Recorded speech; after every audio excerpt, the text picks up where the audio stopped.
In the 1960s, when NASA was preparing to meet a tough goal of landing on the moon, Star Trek, the TV series, began inspiring viewers to even go further.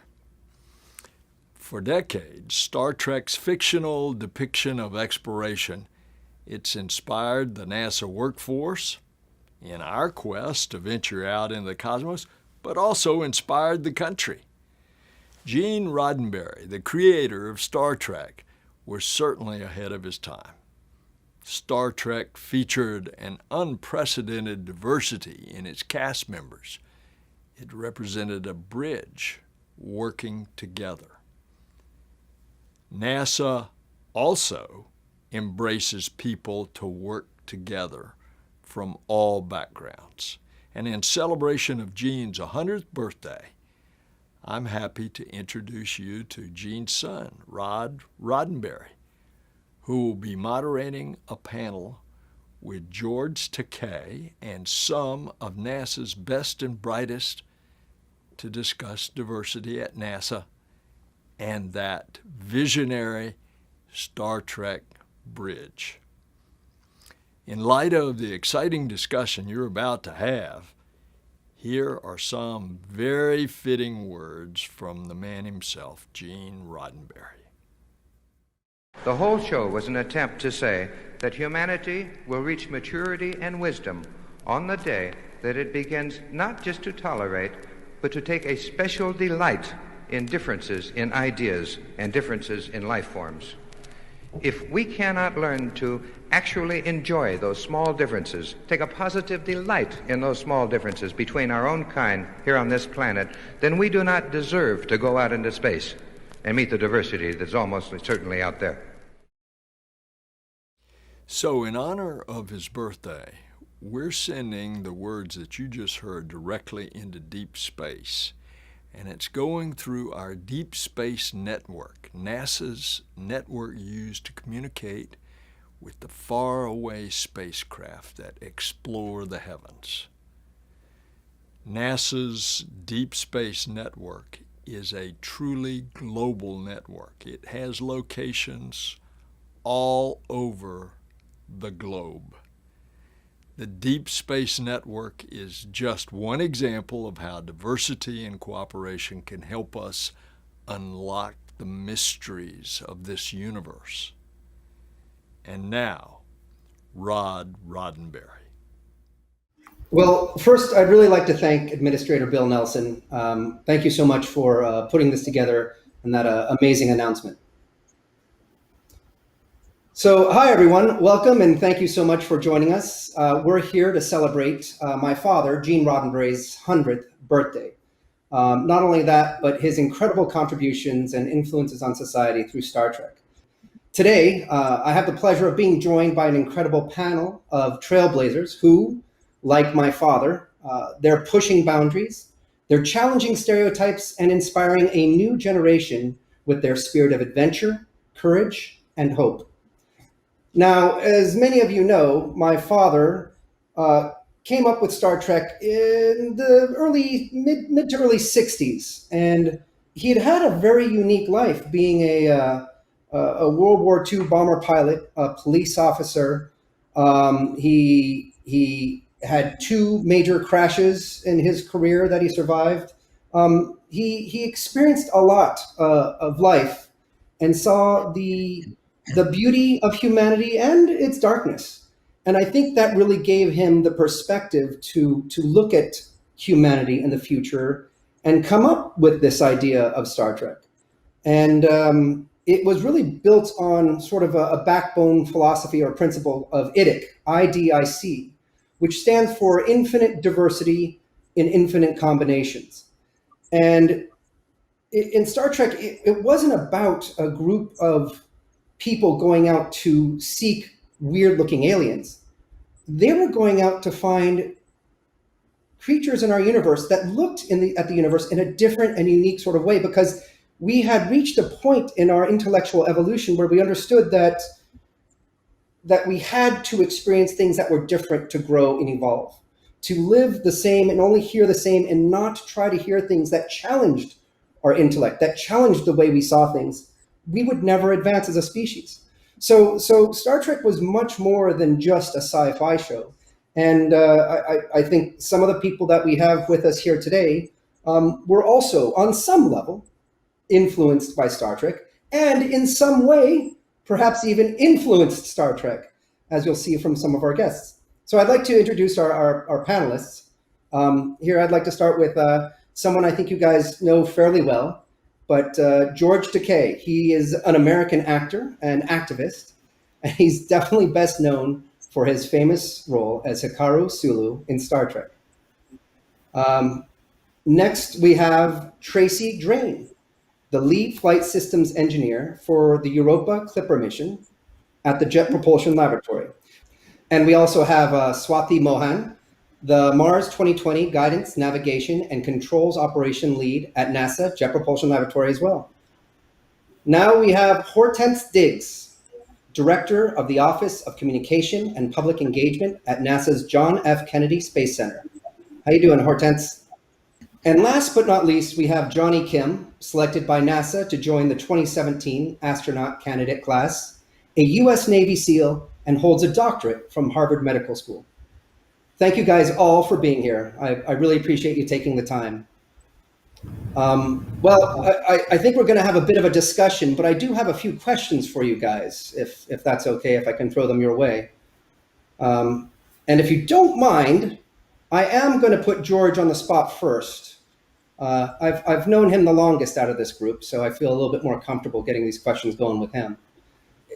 I wondered throughout your years, whether they're conventions or events, but all the Star Trek things that you might have attended, the people you've met, can you recall any stories of optimism? I'm often asked by fans, has Star Trek actually changed the world for the better in its own small way? Admittedly, it is a TV show, but it has inspired people.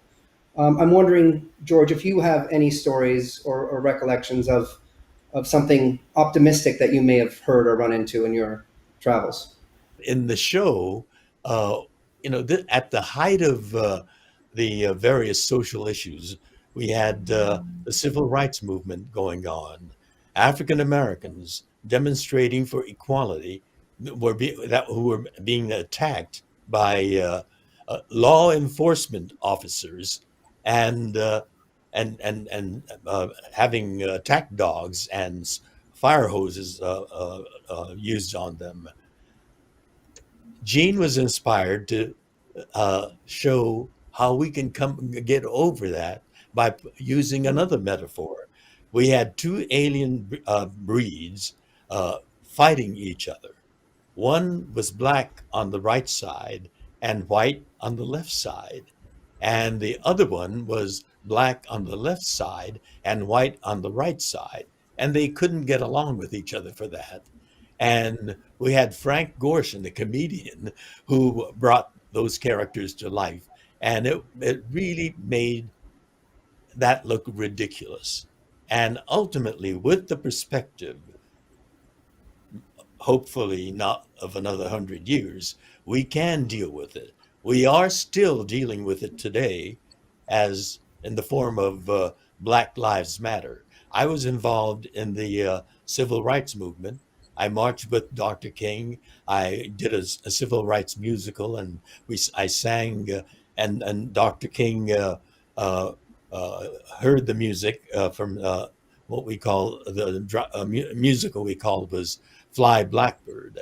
And so that was an optimistic look toward the future. Hopefully not that far in the future, but we will be able to recognize what Gene was telling us by working together in concert. It's an optimistic sense. And here we are together today, the rest of this panel, as part of the NASA team, we're boldly going where we hadn't been. Well, I've been for about 2 minutes where you guys are going or have been, but it technologically, scientifically, and in terms of engineering, we are getting there. We're looking together in concert today for this brief hour, looking to the future as a brand new place where new possibilities can perhaps happen. Oh, thank you, George. That's beautiful. That's awesome. I appreciate the kind words and the kind words from my father as well. If you wouldn't mind, Hortense, Swati, Tracy, Johnny, I do have a question for you guys. Each of you do have the unique fortune to work at NASA, and you've played a role in exploring our galaxy for real. And not to take anything away from you, George, you've explored the galaxy in our hearts. But what is it about your work at NASA and what's out there, the unknown, that really inspires you? And I wonder if I can ask each one of you. And because your squares on my screen, I'm gonna start with, I think, Tracy in my right hand corner.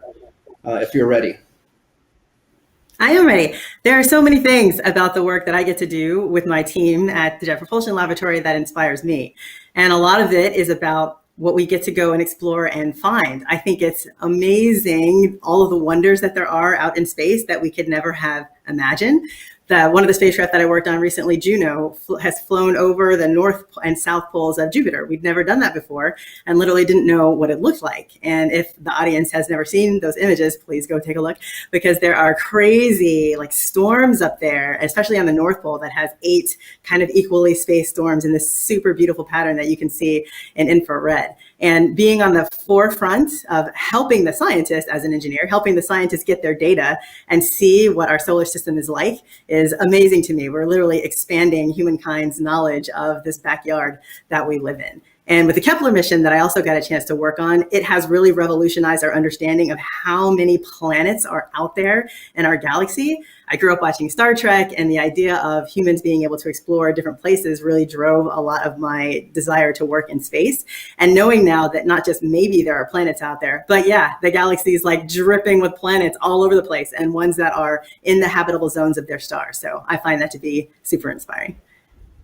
That's beautiful. That's awesome. More planets. More planets. Hortense, do you mind if I throw the question at you? What is it about your work at NASA and the unknown that inspires you?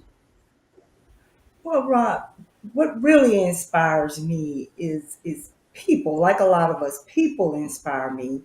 And in the Apollo era, which is the same time that Star Trek aired, we saw a huge increase in the number of students pursuing careers in STEM.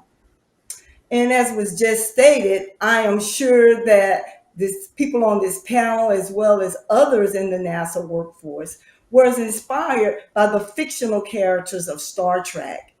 And I would like to think that what inspired them was the diversity of the Enterprise crew and them working together toward a common goal, which we all still remember, and some of us can repeat as exploring strange new worlds, seeking out new life and new civilization, and boldly go where no one has gone before.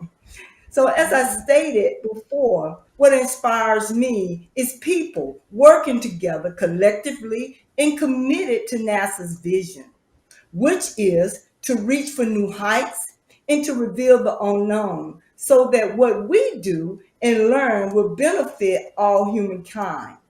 60 years ago, children and adults were inspired by fictional characters and fictional technology. But today, people look to NASA and are inspired by real technology, real science, real innovation and passion. And as a NASA employee, that is truly what inspires me. That sounds like the embodiment of IDIC right then and there, what you said. That's incredible. Thank you. Swati, if I can share that question with you. Absolutely. What is it that inspires you? So what inspires me is very similar to JPL's motto, to dare mighty things. I grew up watching Star Trek, and the part that I loved best about it was that for each episode, it had a way of turning what you thought you knew about the universe on its head and making you realized that there was so much more out there than what you could comprehend right now. And the vastness of the universe and what we know about it is so different that the part that excites me most about the missions that we work on is seeking out that knowledge in whatever shape or form that it may come in. You're seeking out the knowledge and understanding of the universe for that purpose of knowing in the first place. You know, it transcends company profits, it transcends country borders. It's really for the betterment of all of society and all of humankind. The latest mission that I got to work on was Mars 2020 Perseverance rover. And the main science objective was to seek out the signs of past life on Mars. Being able to work on a mission whose express purpose is to seek out the signs of life, very similar to the motto of Star Trek, goes to these fundamental questions that affect all of humanity of, are we alone in the universe? And as we start answering that, the answers to that can have such a profound impact for society as a whole, and has the opportunity to realize, you know, Gene Roddenberry's vision of getting people to understand that if we're not alone, we're so much more similar, and to appreciate the differences and come together, not just as a particular race or species, but as the whole planet to accomplish what we want to accomplish and to explore our universe. And once again, Jonny, last but not least, I'm curious, what is it about what you've been doing that inspires you? Your contributions and your experiences with NASA that have been inspirational to you? This is great to hear the various perspectives on what we're inspired by here at NASA. And in general, I'm inspired by human efforts that accomplish hard things, especially for the betterment of others. And that's a really general statement that can be accomplished in a lot of settings, not just in space exploration, but in particular in space exploration, we seek hard things. Human space exploration is hard. Learning about climate change is hard. Doing experiments in microgravity are hard things to do. Humans are not physiologically able to survive in space. So doing these things require grand human efforts in planning, in execution, in engineering. And so that's why I love and am inspired by NASA, that we work as a team.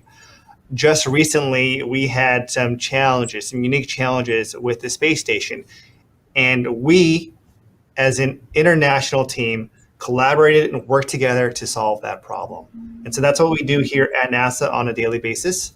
And it's for the betterment of our Earth, as well as for humanity, all while inspiring the next generation of kids, explorers and leaders and scientists.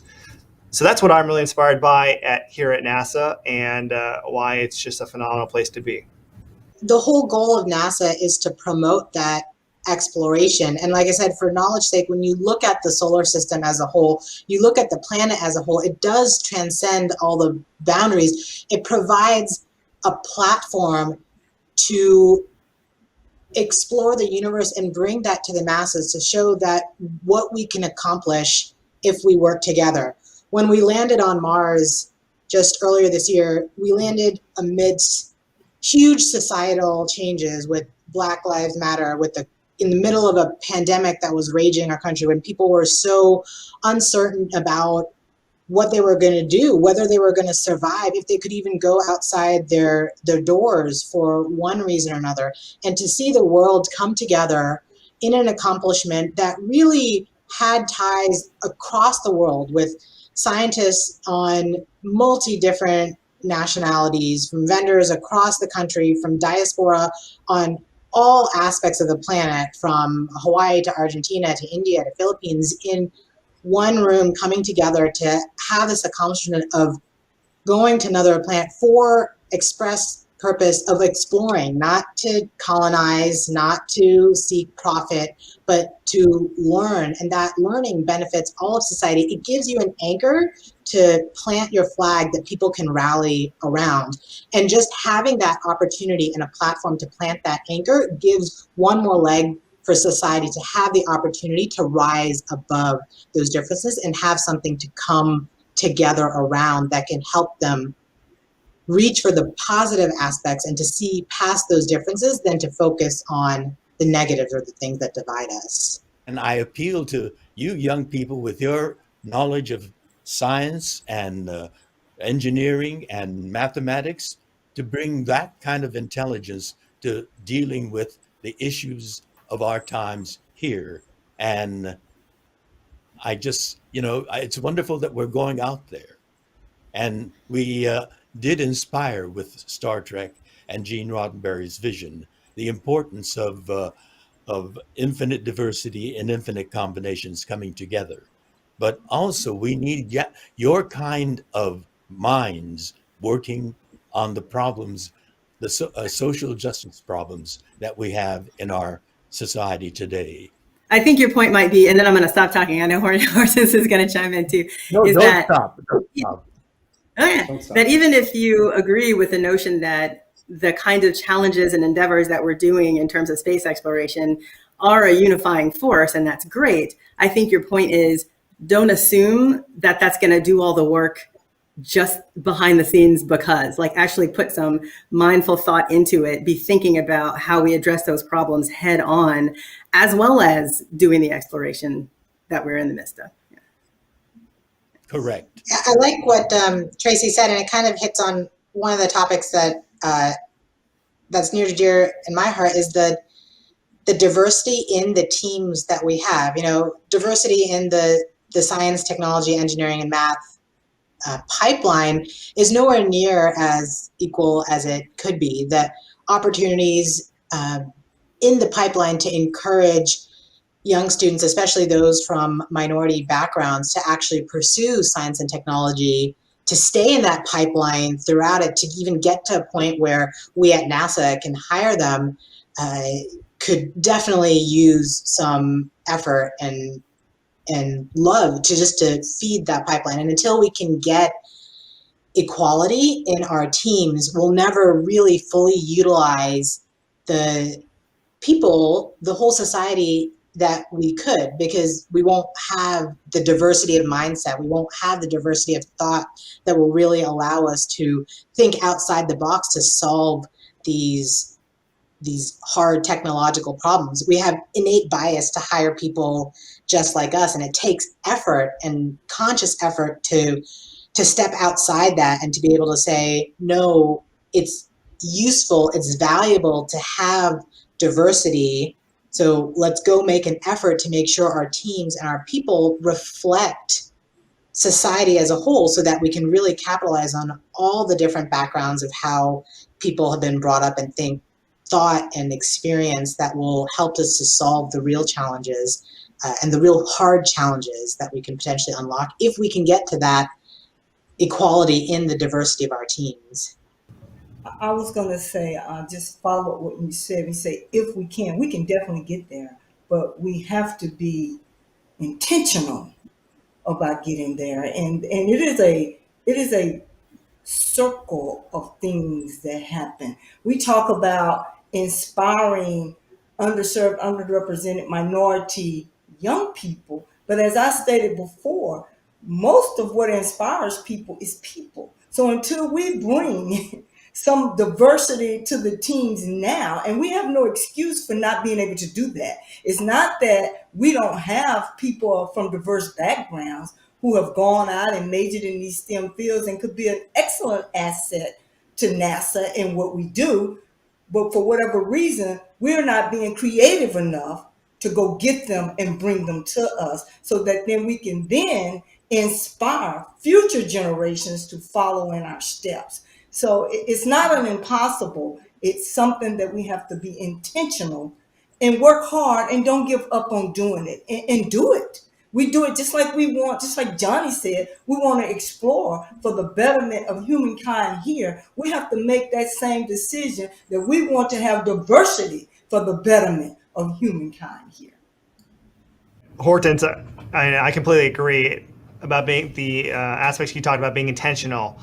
And while it's not perfect, I think here at NASA we have done a phenomenal job of being intentional and marching towards that representation that reflects our society. The Astronaut Corps itself is a diversified group, and our Artemis mission, which, as you may know, is our return to the moon to stay, is going to have the first woman and the first person of color on boots on the ground on the moon. And I mean, that's why,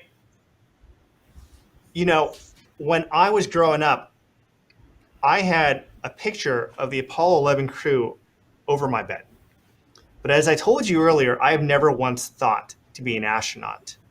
All I wanted to do was be a Navy SEAL. But I didn't think that people, and even doing that endeavor, I hadn't met many Asian SEALs before. I had never met an Asian SEAL before that. And that's just when we don't see someone that we can relate with in the places we want to be, or the things that we're striving to do, we just don't think about doing it. It's just the way it is.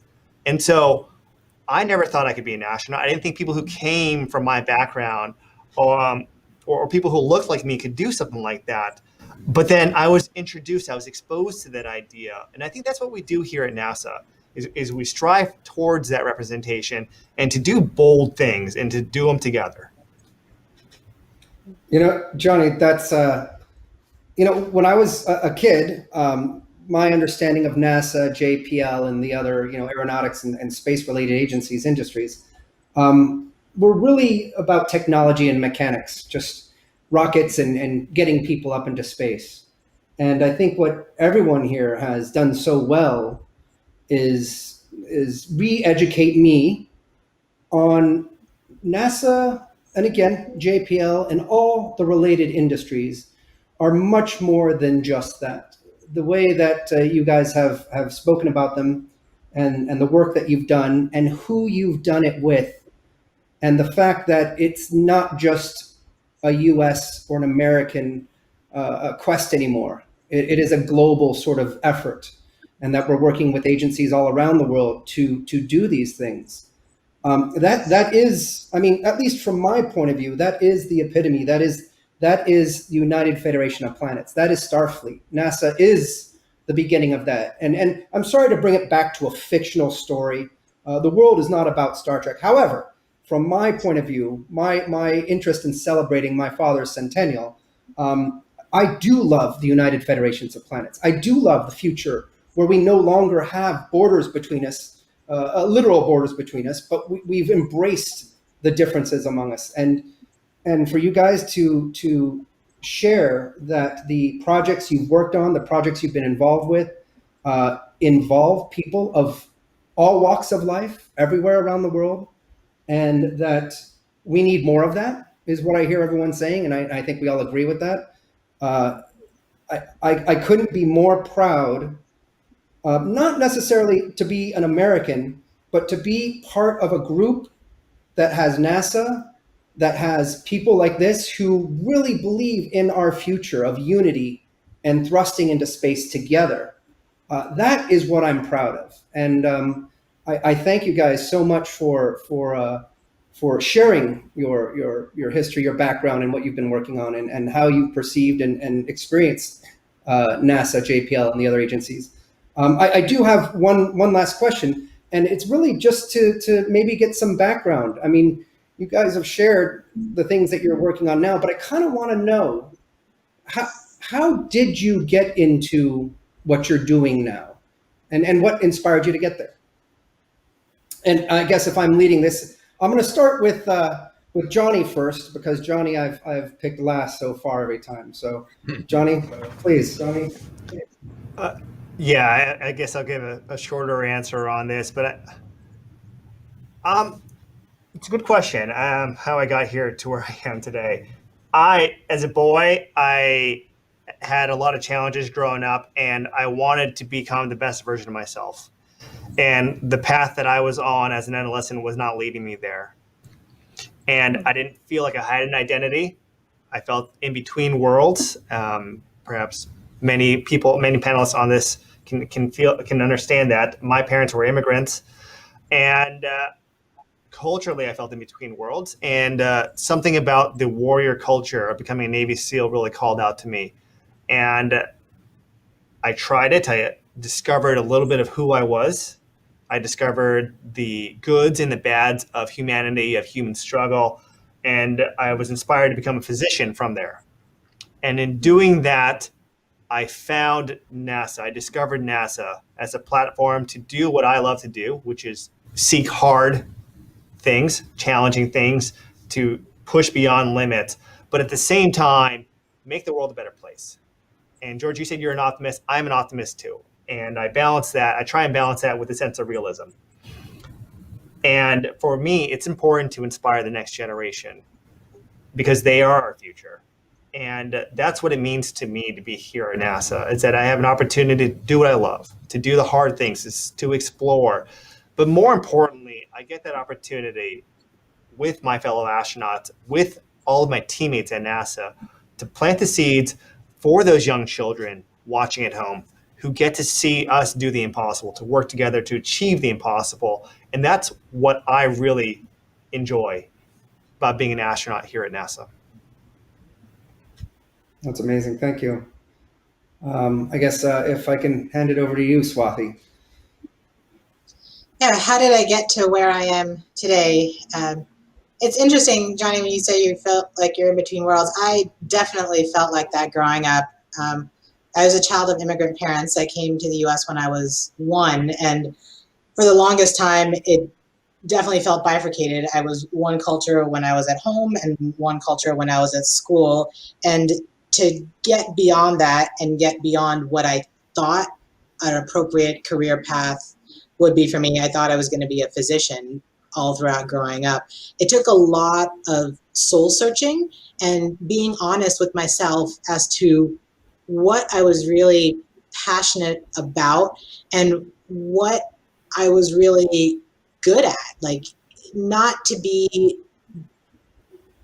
take in what I thought I needed to do or how I thought I needed to be based on my upbringing or my culture, but what I really wanted for myself inside. And the space exploration called to me because it was that final frontier of, this is the place where we really can go and build the better world, to find the aspects and bring out the best of all of us. And being able to contribute to that goal, to contribute to seeking the knowledge of this final frontier, was very exciting to me. You know, I had the privilege of being the voice of EDL for the Perseverance landing, and the feedback that I got after it of all these young students of so complimentary of seeing me, and the expressions of, wow, now we think we can do it because we actually saw someone else who was doing that, were just inspiring and serve to remind us that we're not alone. And even if we think we're just one small piece of a big puzzle, there is some pay it forward responsibility where even if we're not, in charge of anything, the opportunities we have from working in the field and just paying it forward to bring the future generation. We never know what that impact can have down the line of a phone call with a student to give a piece of advice, or just shaking a hand, in a conference to spend time with a little kid who wants it. That exploration and motivation for others is also what drives me to give forward and to use space as a platform for inspiring others. Yeah. Thank you, Swati. Thank you. Hortense, if I can direct the question of what inspired you to get into the field you're in and where you are today. Wow. I had no desire to work for NASA. I didn't even know about a NASA, to be honest. And what I wanted to do up until probably my junior year in high school, I wanted to be a pediatrician. But I grew up in a time where in my family and those around me, everyone was a teacher or a general practitioner. And so you tend to want to do what you see others because that's what you know. But I knew I didn't want to be a teacher, and like I said, wanted to be a pediatrician because I've always loved working with kids and with students, but I didn't want to be a teacher. But I talked to myself out of going to school, majoring in biology to be a teacher. Why? Because I didn't see anyone that looked like me that was doing that. But I had great math grades. So I received a scholarship to Prairie View A&M University in engineering. And to be honest, guys, I didn't know what engineering was. I was like, what? Is it the man on the back of the train? Well, I'm way too cool for that. And my mother, in her wisdom, said, I don't care what it is, they're giving you a scholarship, you're going, and that's what you're going to do. So, of course, while there, I think, okay, this not bad. I like this.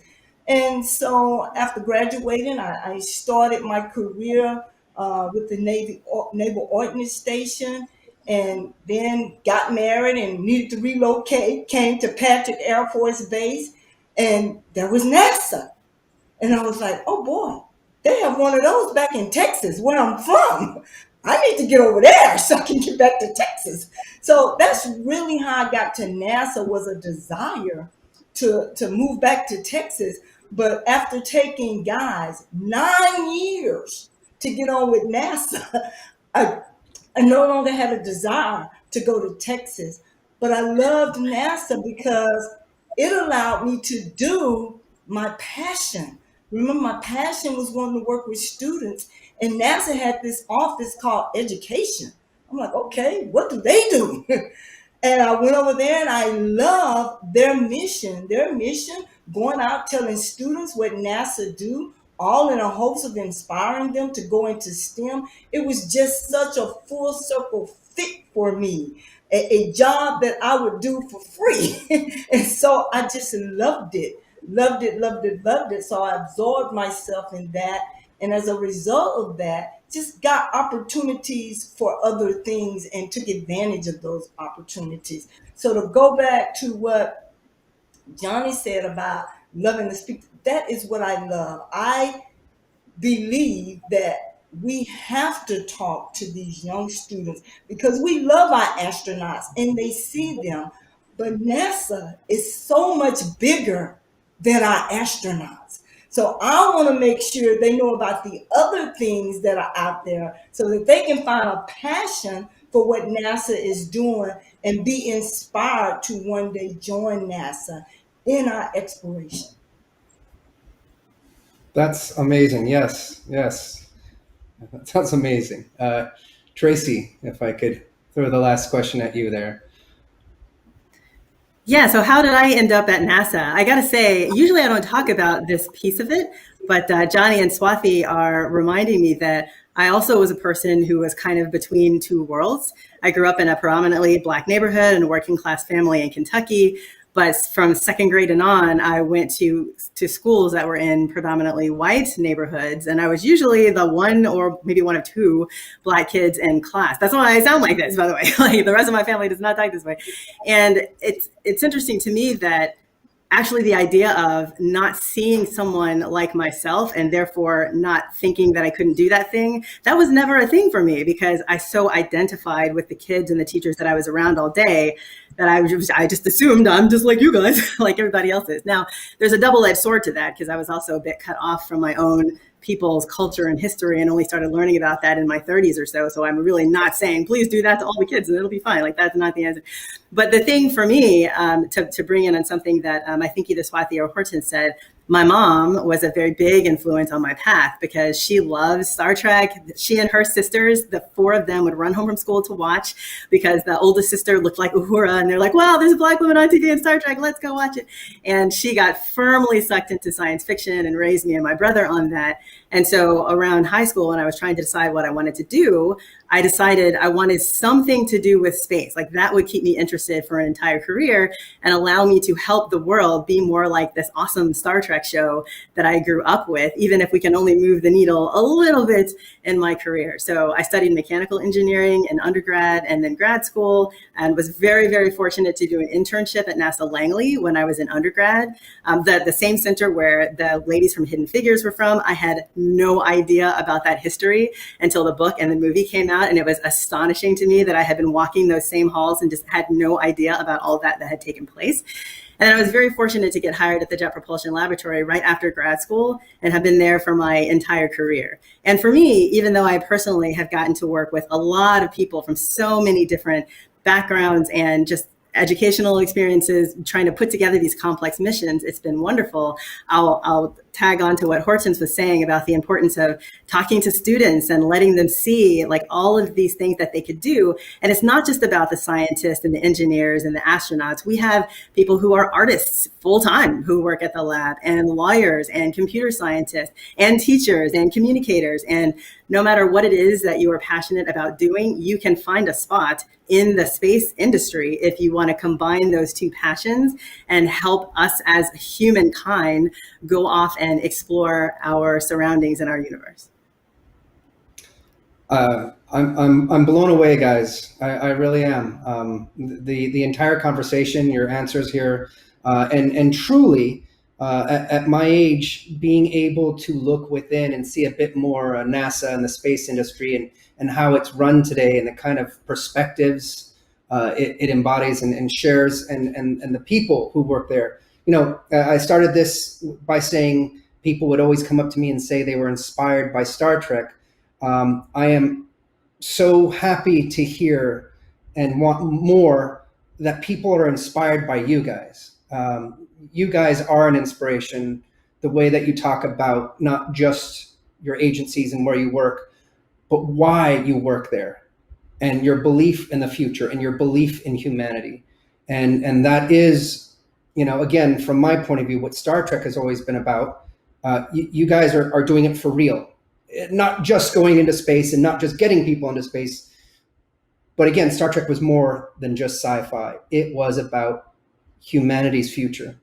And you guys are incredible. And to hear what you have to say, you are helping us work towards a better future, and you are the inspiration for other people to want to make that better future a reality. So I can't thank you enough. I can't thank NASA for letting me and the Roddenberry Foundation talk to you all. I thank you, and I'll do this. Live long and prosper, everyone.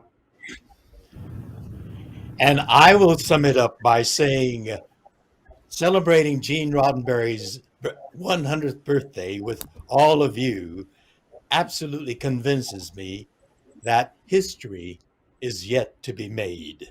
And it's going to be made by all of you.